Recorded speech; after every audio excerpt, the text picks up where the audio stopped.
it off with a little presentation which I had prepared for Industry Institute interaction. This has been an issue that we have been talking about for a long time. I think all through the 2 days, this has informed our discussion. So let me discuss a little bit. Can you please put this particular, have you been able to start? The slides are on Industry Institute interaction, right on that, on the desktop, in the folder AKA. We'll go to the folder AKA.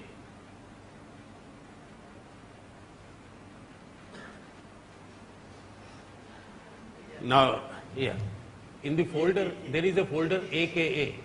In that folder, there are 2 slides, characteristics of a world-class university. They said a world-class university has a high concentration of talent.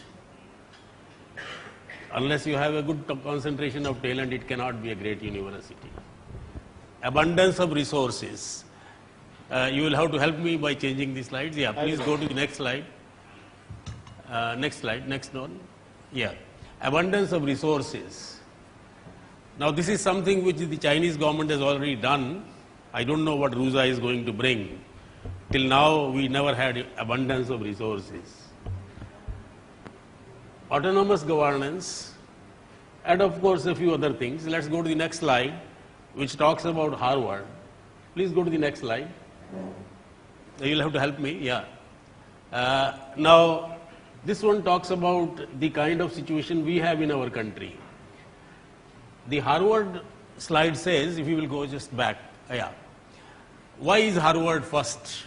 It has been first for a long time, for more than 100 years. Because they do not need permission from the government for their budget. These are the things which have been studied and brought out very recently. They select their students on their own. They pay faculty flexibly. In fact, this is true all over North America. In my university, an associate professor of manufacturing was paid more salary than our president. President means the vice chancellor. Because in that field, professors were not available. So the university paid the highest salary to him. He got more than the dean of the faculty, more than the vice president, more than the president. Because that's the way people are available. So when they control all these things, then the university becomes great. In our country, what is the situation? IIM Ahmedabad is one of the topmost institutions. This is a write-up about IIM Ahmedabad. The director of IIM Ahmedabad never had a freedom to travel anywhere. He couldn't travel to Sri Lanka. It was very difficult for him to get those permissions. With this kind of restrictions, it is very difficult for us to have a great university. And we have a great formula for keeping our country poor. And that formula is based in education. The formula is fail most of the students at school. And anyone who dares come to the university, see that he does not go through easily. So in technology universities all over the country today, we get the best of students from 12th standard. And this is true not only for us. Somebody was worrying about it. It is true not only for us, it is also true for Egypt. It is true for China. In all the developing countries, somehow it happens that the best of students want to come to engineering. So, as we develop, probably other avenues will open up. Then the best of students may not come to engineering, only those who have aptitude will come. Right now, we are at a stage of development where we are getting students from all over. Now, when they come to us, we see to it that at least 50% of them continuously fail. They continuously have ATKT, and only a few of them are able to pass clearly. Now, such students obviously will not get a job. Those who are failing in the first semester, second semester, third semester, somehow who are getting a degree, how will they get a job? They have a record which no industry will accept. So we have a technique for ensuring that our young people do not get a good salary. Somebody was bothering about 5,000 rupees or 8,000 rupees. What will such a student get? Who will pay? So this is a problem that we have. And what is our environment today? The environment is somehow after 2000, India has come to be counted amongst the BRIC countries, which is good. Our young are very good. They are in fact more intelligent probably than we were at their age. But then look to the industry. Very poor status. The industry is such they give lower quality at higher cost as compared to China. So both industry as well as academia have a lot to learn from China. We have hardly any product which we have designed and produced in India and which has been used outside. Of course, there are many products designed by Indians in America which are being used elsewhere. But I am talking about products designed and produced in India. Our SMEs, they do blind marketing. They develop something once, go on making it for 20 years without a change, and then of course they do blind marketing. The Chinese do intelligent marketing. You see, they know at what point of time we have Ganesh Utsav. They'll bring products of that at that time. They know at what point of time in Canada they have the festival of Halloween. At that time those products will go there. Now those things we can also make, they are very ordinary things. But we do not know about the markets of the world because we are blind. They are not blind, they are knowledgeable. They have set up 270 institutes. Every university is studying one country and they know about India. The university which is studying India knows about India more than you and I know. So that is the kind of competence they are trying to acquire. And well, who has stopped us from acquiring that? Now look at our budget. Every Prime Minister from 2000 onwards has said, we will increase the input. Well, till now it has not happened, but now we hear that something is going to happen and let's see where we will be. So the question is, can we have great universities in India? As I said in the morning, there is no reason why not. The question is, do we want to have? Do we want to work for that? It should be possible in 10 years if we want to do so. At GTU, we are trying to do something about it. So let's talk about what we are trying to do. The research has to be relevant. Of course, it has to be rigorous. It has to be development oriented. It has to meet some socio-economic challenges and it has to be interdisciplinary. I am going to talk about, as I said today, about industry-institute interaction. And we are trying to have interaction with the industry so that the things which I have shown in bold can be done. Of course, industry will not ask me to do rigorous research. That I have to ensure. But the industry-institute interaction will permit me to have relevant research because when I do something jointly with industry, it will be relevant. Secondly, it will have to be development oriented and all that. So let's look at what we are doing. For Masters and PhD, what we have done is we are insisting that the research must be such that it brings a problem from the industry, and moreover after that there is a thorough literature survey. Now it's a difficult process because colleges just don't have the kind of library which is required. But what I did was, I said, wherever be the college, they will have to come to the university and give a presentation on whatever literature survey they have done. And I invited the professors from IITs and everywhere, From wherever I could get the best professors, I asked them to come and listen. And they came and listened and they said, it is no good. They have done no good. The literature survey was very perfunctory. I asked them to give very bad marks. I said, whatever you have seen, write it. They wrote the report and this report was attached to their thesis. I said, I will not remove it. It will be attached to your thesis unless you correct the whole thing. Within 1 year, the problem is solved automatically. The students have worked hard. They have gone wherever they could And now our literature survey is so good, nobody complains about it. The libraries are as bad as they were. But the students know it will not work. And these young people have done what we have not been able to do. We have not been able to provide the facilities, but they have worked hard and solved the problem. Of course, we should work to provide better facilities. I'm not saying we should not, but I must admit we have failed, but they have done the job. Then again, we have said that at the final year dissertation, we will have open dissertation exam. If there are 20 people working in a particular area, the 20 will sit in a room like this. There will be a whole set of examiners again brought from everywhere. And everyone will have to make a presentation before everyone. Now, earlier it used to be every single examiner for a single student. Now it is not so, it is open. Let everyone see what you have done.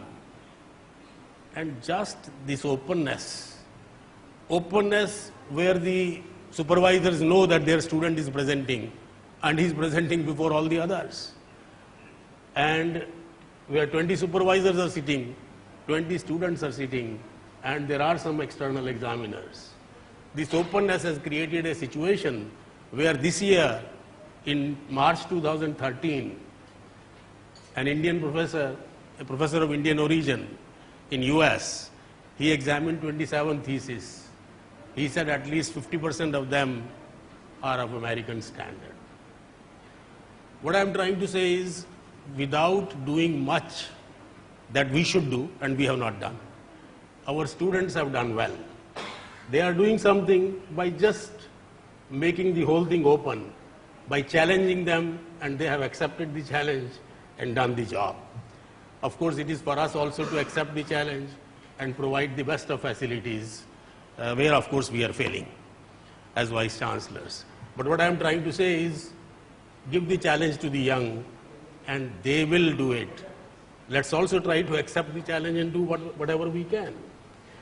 Now, we have also started many joint research projects. These joint research projects are essentially in the area of management. We are doing some good things in management. Incidentally, on 23rd of November, we are having a one-day seminar on ethical dilemmas. And these ethical dilemmas are based upon 3 stories from Mahabharata. But we are going to talk about ethical dilemmas in today's business and trying to solve them by looking at, for example, what Draupadi did in the gambling court of Kauravas. There will be some interesting discussions. Actually, the idea was given by a German professor of business. He said, why don't you do it? So therefore, he is going to lead the discussions. We have it on 23rd November. It will be, I think, an interesting discussion. So I would invite all of you who want to come, who have an interest in management. We have also said that the university will support joint research. If a group of colleges come together and say we want to do some research in an area, the initial funding will be provided by the university. Then of course they should go to DST or other sources and get the funds. But we will not provide initial funding to one college. They should go to other sources and get the research funding, because we are not actually ultimately a source of research funding. But to encourage multiple colleges to work together, we have said we will provide this kind of funding. Then, to see that our businessmen do not work blindly, we have started this global studies program. We have 114 management colleges. We have said every college must study one country. And therefore, we are now studying more than 100 countries. For these countries at the university, we celebrate their national days. We invite their ambassadors. We want to invite the industry to come and talk to our students. Large industry, it is very difficult. They don't believe in our universities. They believe in Harvard, but they don't believe in us. They don't even believe in IIMs, mostly. So therefore, it is very difficult to get the Indian industry in over there. I have had 3 ambassadors in my university during the last 3 months. I have not had 3 CEOs of large companies. But anyway, we have to work. As we acquire the knowledge, they will come. So these are the kind of things we are trying to do for them. But as I said, we have not done much for the industry, and therefore they don't have a faith in us. When we start doing something, probably they will develop faith. We also have a huge international program. We are trying to develop some relationship with foreign industry, because if our industry will not work with us, then what shall we do? So we are sending out students to Germany, to Canada, to US. This year during the summer about 200 students went there. And these students are visiting a university, spending their 6 to 8 weeks studying there and also visiting the local industry. And we are hoping thereby to establish some relationship with them progressively. This is now the 3rd year, and ours has become by now the largest, by far the largest exchange program in the country. There are 114 of our PhD students who are being co-supervised by adjunct professors from Europe and North America. So out of these 114, probably half of them are of Indian origin, but the other half are not. So professors from outside are also now finding it interesting to meet with our students and work with them. And we don't pay them anything. It's only this, that our students are working in the same area in which they are working, and so we are able to get them.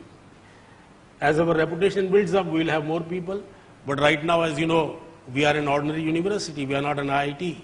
So therefore, we are just trying to work and develop ourselves. We are also designing syllabi jointly with the industry. For example, last year we conducted a survey of about 1,000 industries. Then we designed our syllabus. After designing, validation was also done with the industry. We openly announced that this is the syllabus for civil engineering. We are going to present it. Anyone is welcome to come. So we presented the syllabus to the industry and of course to our academia, and then whatever comments were there were again taken into account. So at 2 places, at determining needs and for validation, we take their help. The rest of the job is of course ours. We have set up 25 communities. We call them GTU Innovation Sankuls. Each of these Sankuls is co-chaired by 1 principal of a college and 1 industry leader. We have established connections with 167 industrial clusters in Gujarat. Now the situation is such that whenever I visit any city other than Ahmedabad, I get invitations from industry.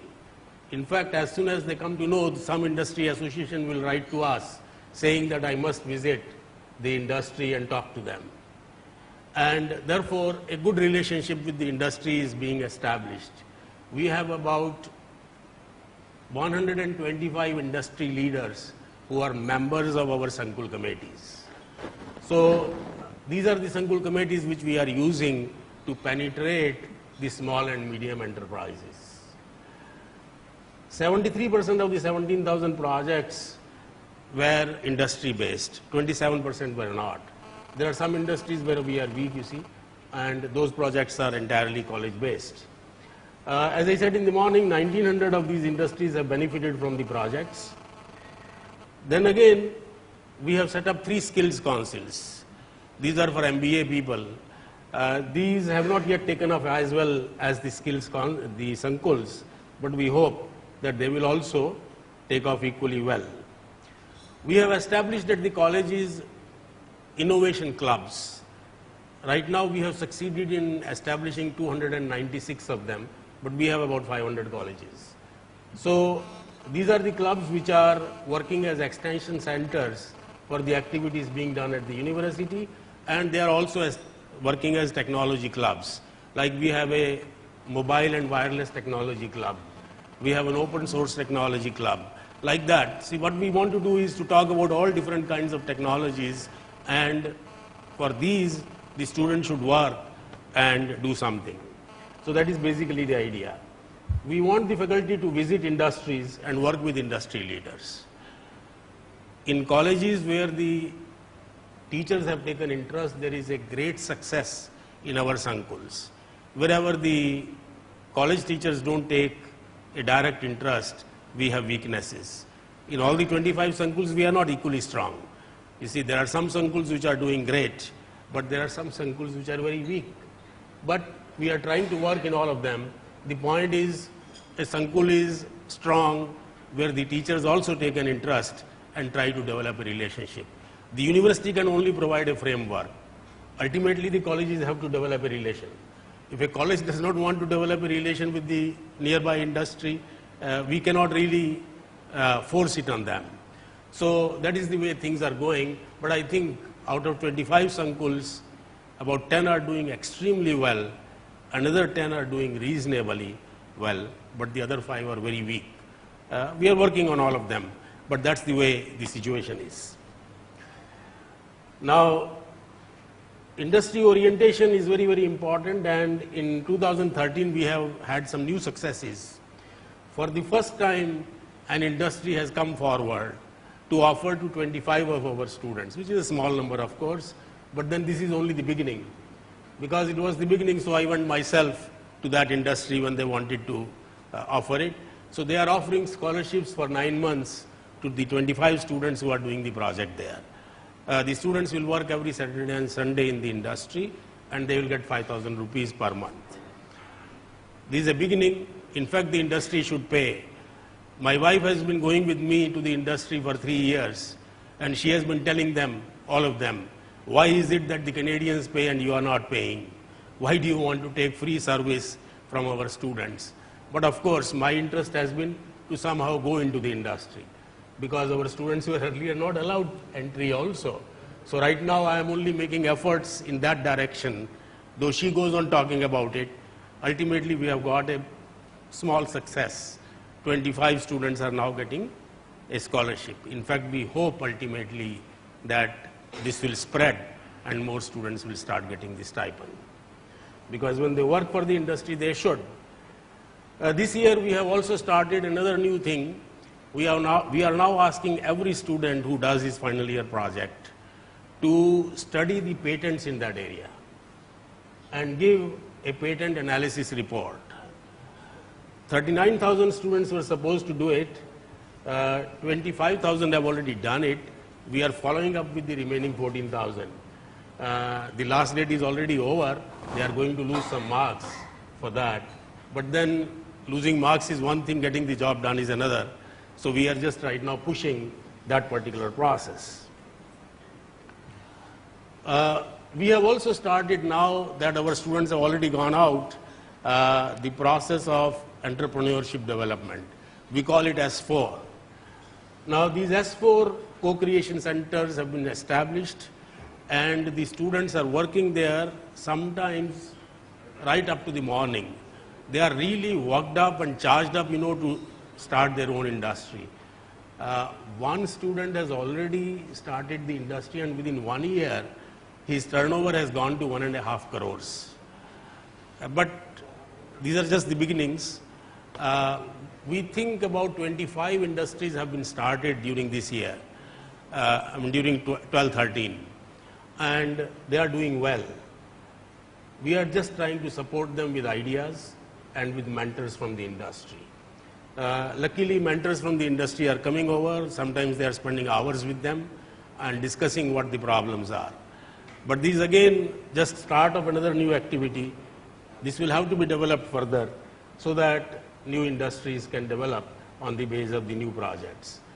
So the good thing that we are seeing is that the 3 years that we have taken to develop the contacts with the industry have helped in that these industries are now ready to come as mentors for our young students. So what are the things that we are doing? We are trying to do relevant research and development with the industry. We are attempting connectivity with international industries. This year we have a target of starting at least 2 centers of excellence along with the industry, and then we are trying global studies for them. Another new project that we have started is continuing innovative technology education. What we want to do is, for example, if you look at the fertilizer industry, it was developed in 70s, but many of the industries have grown old. They have not updated themselves. So we want to study what the new developments in these industries are, and then to have sessions where they can learn and we can also learn. So we will invite people, probably the best of people from all over the world, to talk about these things. But they'll be industry specific, and each one of these will require a lot of study. We have just put up one professor full time on this job so that he will try to study this kind of projects and see where they can take us. Lastly, we have started a research and consultancy services cell. It was started in this January, and the idea is that I have about 1,000 PhD degree holders. Now these PhD degree holders are using that PhD degree for getting a job. But a PhD degree is a way, to do research. So they know how to learn. So we want to use these PhD degrees more effectively. These are a gold mine of knowledge, but right now that gold is looking like stone, because it has not been tested against research and consultancy. So we want to see that it is tested against research and consultancy, and then we are able to utilize it. Now these are the things that we are doing with industry. At GTU, we have started this particular process.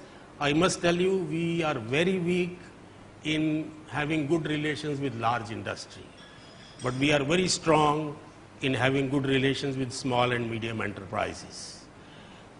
Now, slowly, large industry is coming to us. Large industry has a lot of misgivings about universities. They think our universities are not doing anything. They are ready to give donations to Harvard or Oxford, but they will not give a pie of donation to Indian universities. It is not their fault. It is our fault. We are weak. We have to strengthen ourselves. Then they will come. But we have said, on the very first day when I found the large industry would not come to us, I said, let me strengthen myself. Let me work with small and medium enterprises. It has worked, and progressively we find more interest from the larger industry.